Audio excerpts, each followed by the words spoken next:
This is the moment investigators close in on their target. Body camera footage captures police as they converge on a modest apartment on Northside Drive.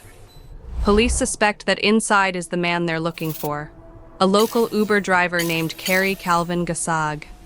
Weapons drawn, adrenaline rushing, the officers prepare to breach. Every door like this is a gamble, sometimes deadly, always dangerous.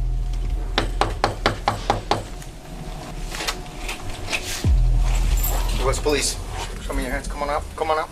Hello. Family. Can I get a couple more plane, okay? Thank you. Everybody's okay? Uh-huh. I'm sorry to scare you like this. Works plane in a minute. We have to do a job. We're not 100% sure we're right. Hi, how you doing? I just don't like my kids. Yeah, I know. We're scary, I know, but we'll talk in a minute, okay? What officers haven't yet told Gassag's shocked wife and children is that less than 24 hours earlier, a tourist webcam had captured something horrific at Key West's most famous landmark. Something that led officers straight to their door.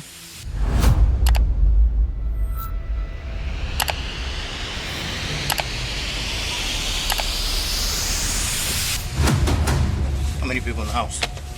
Just me and my wife and kids. How many kids you got? Everybody's okay? You got 3 kids? I'm sorry to scare you like this. Works plane in a minute. We have to do a job. We're not 100% sure we're right. Separate call from you. Do you have anything illegal on you or anything that's going to pinch, poke, or stab you? Yes, sir. It's like here. Thank you, sir. Appreciate your cooperation. Sorry to scare you the way we have. No problem. It's part of the job, you know? Oh, it's okay. You military? No. Were you? I just see the freedom shirt, so that's why I'm asking. As Gassag is led away in handcuffs, he's eerily calm, not the type of behavior you'd expect from an innocent man. He doesn't ask why they're there, doesn't protest his innocence, almost as if he's been waiting for them. Back in the apartment, officers must now explain to his family why their lives are about to change forever. Well, we're investigating a case, okay? And Is he like in trouble or? his name came up in the case, and that's why we got to talk to him. What? In the case, his name came up, and we need to talk to him. And it's something very serious. To understand how we got here, we need to go back 24 hours. More than 1,600 miles away, a 911 dispatcher in Boston was about to witness a horrific crime unfolding through his computer screen. Yes, please. This is Nick. Help you? Hi, my name is Don Williams. I'm actually calling from Boston, but bear with me. This is going to sound crazy, but I'm at work, and I had the, the southernmost web point cam? Yeah. Yeah, I could almost swear that a little while ago, I've been busy. My phone keeps ringing here. I'm a 911 operator, but I could almost swear that I saw somebody get raped. Okay, and what exactly did you see there? What did you see? Well, I saw at first I thought it was a guy and a girl clowning around, and then they went behind the monument thing there, the thing I'm talking about, the southernmost thing, and all of a sudden she come out and it looked like she was fighting. She fell flat on her face, her shoes fell off, and she ran in one direction, and he was pulling up his pants, and he ran in the other direction, and then he came back with looked like a gray 4-door car, and jumped out and ran over there and grabbed what looked like maybe her underpants and her dress or something. I don't know. And then next thing I know, there were a bunch of people around there. But I just want to let you know that he's in a 4-door gray car. Sure. Can I put you on hold for just a second? Let me see if I can get one of the officers on the line, okay? Yeah, sure. Thank you. The call from the Boston 911 dispatcher was shocking indeed. A sexual assault at one of Key West's most iconic landmarks, witnessed through a webcam being watched 1,600 miles away. For police, this presented an unprecedented challenge. Somewhere in their city, a victim needed help, but they had no name, no description, and no way to know where she might have fled. Where would they even begin their search? Then, just as investigators were trying to piece together this bizarre report, another call came in. Key West Police, this is Angela. Hello, this is Julio Garcia. I'm the night manager here at Southernmost Beach Resort. And what happened is that there is a female. She just walked in the lobby. She was naked, and I asked her. Yeah, I asked her that what happened to her clothes. Southernmost Beach Resort lobby. So she said the southernmost lobby. Yeah, Southernmost Beach Resort. She's Still in there? right now. Yeah, she's still here. She doesn't remember anything. She doesn't remember why she's naked. She said that she believed that she was raped by somebody who has his phone and her wallet, her phone and her wallet. And ma'am. She, Larry tries to get it. She's trying to Yep. go to the Let room. her know that we have help coming to her. She said she doesn't Yeah, remember anything. She doesn't remember. Well, I what got her police name here. is. Police rushed to the southernmost beach resort, where they found the victim, a 34-year-old tourist visibly intoxicated and in severe distress. She was immediately taken to Lower Keys Medical Center for treatment, and later, in her hotel room at Casa Marina, investigators began the delicate process of piecing together her evening. She told officers that her night had started routinely enough. At around 8:18 p.m., she walked from her hotel to a restaurant located at 915 Duval Street for dinner. Over the course of dinner and dessert, she had 4 to 5 glasses of wine, which she told police was a normal amount for her back home in Colorado. She also admitted to using cannabis during the night. As the evening progressed, she struck up a friendly conversation with the bartender, and when closing time approached, she wasn't ready for the night to end. She asked the bartender if he knew where they could keep the party going. Around 11:45 p.m., they walked a few blocks down Duval Street to a sports bar named Jack Flats. Here, they joined a group of men who appeared to be friends of the bartender. The group watched the Buccaneers versus Cowboys football game together as the festivities continued into the night. When the game finally finished around 1 a.m., the group stayed on for one more drink before calling it a night. The woman told officers that here's where everything becomes a blur. Her next memory is fragmented, terrifying flashes of being attacked near a tree. Though she couldn't identify her attacker, she was certain of one thing: it wasn't the bartender who had brought her to the Jack Flaps. Police were eager to identify the attacker and immediately focused on the live webcam footage from the southernmost point. The video was clear. It showed the assault and captured the silver Nissan Rogue's license plate number. Using law enforcement databases, investigators quickly traced the vehicle back to Kerry Calvin Gassag. Did you see him last night? When he left? Or when he came back? I mean, what Nuh-uh. time did you see him? No, we went to bed. What time did he leave?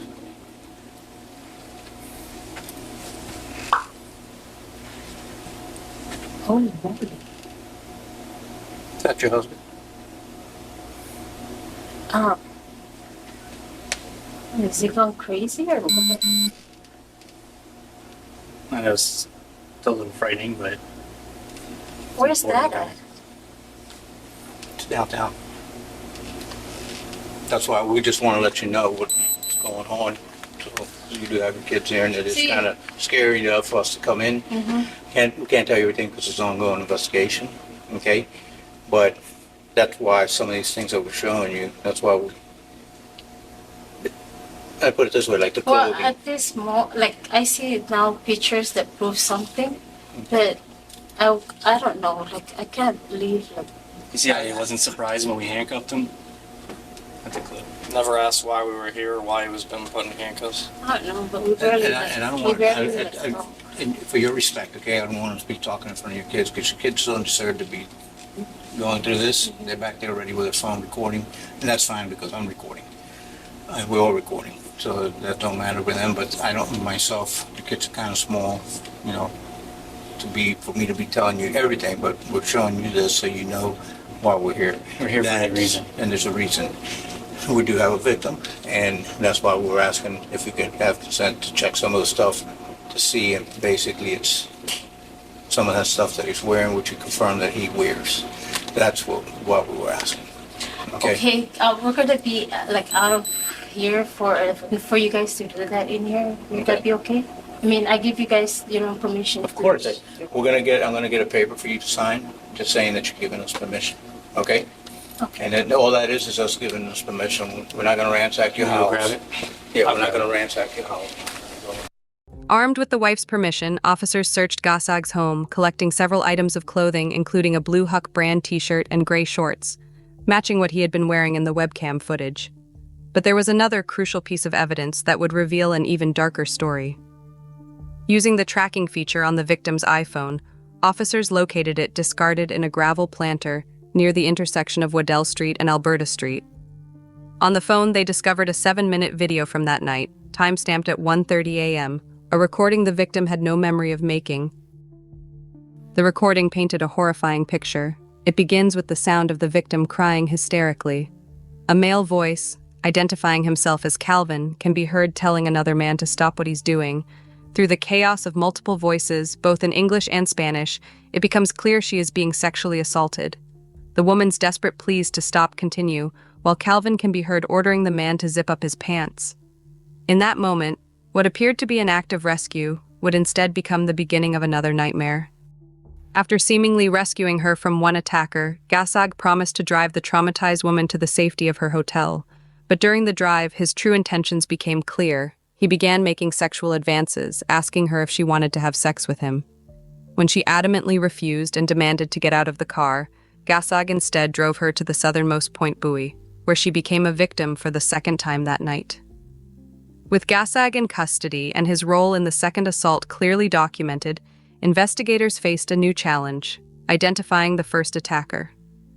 Their breakthrough came when they reviewed surveillance footage from businesses along Duval Street. Cameras from Margaritaville captured the victim walking alongside a man in a maroon dress shirt at 1:13 a.m., just 17 minutes before her first assault. Using law enforcement databases and the distinctive physical features visible in the footage, detectives were able to identify the man as Jorge Calderon Nunez. He was a 32-year-old commercial fisherman originally from Colombia and had encountered the intoxicated victim as she made her way back to her home. Under the guise of ensuring her safety, he offered to accompany her back to her hotel. Instead, he would sexually assault her near Fleming Street, only to be interrupted by Gasag's arrival. When shown photos of Calderon Nunez, the victim confirmed he was her first attacker. After positively identifying their suspect, investigators discovered Calderon Nunez worked as a crew member on fishing boats at Stock Island. On September 17th, detectives made their way through the maze of docks at Safe Harbor Marina, finally spotting their target aboard a vessel. As police moved in to make the arrest, body cameras captured the dramatic moment they cornered their second suspect. Key West Police, Jorge, come over here now. Come over here now. Turn away from me. Hands behind your back. Do it now.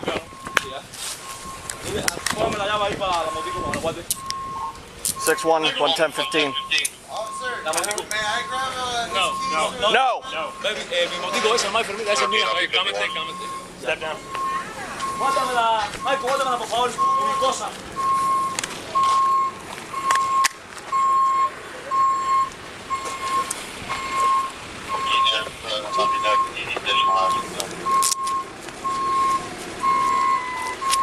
Gary's been coming work, 10-13, one in custody. Give me a 37.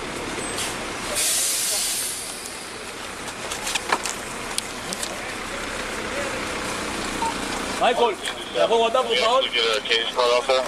¿Puedo confiar en ti? Gracias.